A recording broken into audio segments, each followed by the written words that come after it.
Première origine de l'esclavage, en terre d'islam. L'esclavage était déjà une institution présente dans la péninsule arabique avant l'avènement de l'islam. Avec l'émergence de l'islam au 7e siècle, les premières communautés musulmanes ont hérité d'un système social dans lequel l'esclavage faisait partie des structures existantes. Le Coran et les hadiths encadrent toutefois cette pratique, en posant des règles destinées à en atténuer les aspects les plus brutaux, en insistant sur le bon traitement des esclaves et en encourageant leur affranchissement. Ainsi, si l'islam n'a pas aboli l'esclavage dès ses débuts, il a établi un cadre légal et moral qui, dans certaines périodes et régions, a limité ou transformé ses modalités. 2. Différentes catégories d'esclaves.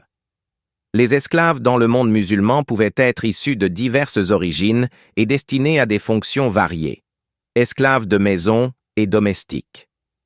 Ils occupaient souvent des postes dans les foyers et étaient parfois mieux traités que d'autres catégories en raison de leur proximité avec les maîtres. Concubines. Cette catégorie regroupait principalement des femmes dont le statut pouvait être ambigu, oscillant entre servitude et intégration au sein de la famille du maître. Leur position était régulée par des règles spécifiques en droit islamique. Soldats et fonctionnaires. Un phénomène particulier fut celui des mamelouks, des esclaves militaires qui pouvaient accéder à des postes de pouvoir et parfois même contrôler l'appareil politique d'État, comme en Égypte. Travailleurs agricoles ou dans des activités artisanales.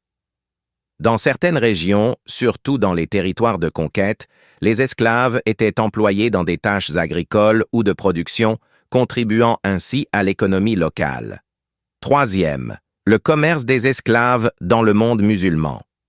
Le monde musulman a vu se développer un vaste réseau commercial qui facilitait le transport et l'échange d'esclaves sur de longues distances.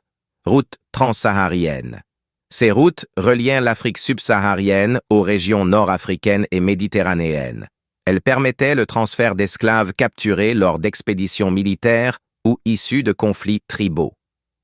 Commerce via la mer Rouge et l'océan Indien. Le commerce maritime facilitait l'importation d'esclaves d'Afrique orientale, d'Inde et parfois d'Asie centrale vers les métropoles musulmanes. Échanges locaux et régionaux.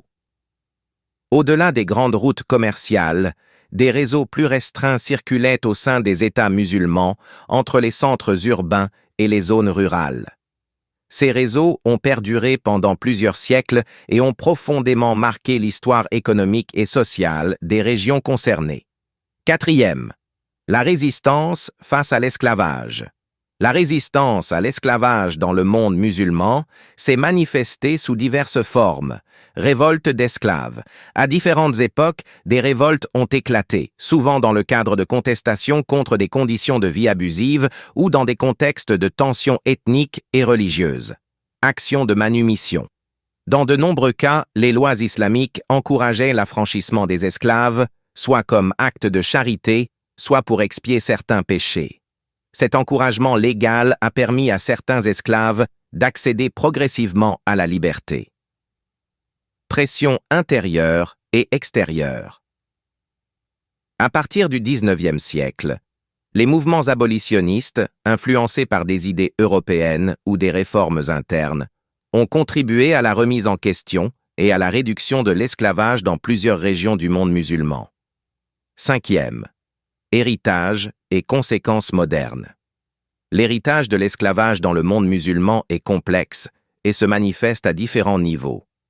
Impacts sociaux et culturels. Les descendants d'esclaves et les structures sociales héritées de cette époque continuent d'influencer les relations intercommunautaires. Dans certaines sociétés, des stigmates historiques persistent et alimentent des débats sur la discrimination et l'intégration. Mémoire collective et identité régionale. Dans plusieurs pays, l'histoire de l'esclavage est aujourd'hui l'objet de recherches et de débats publics.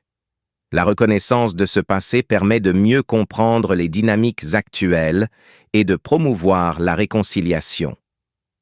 Représentation politique et juridique.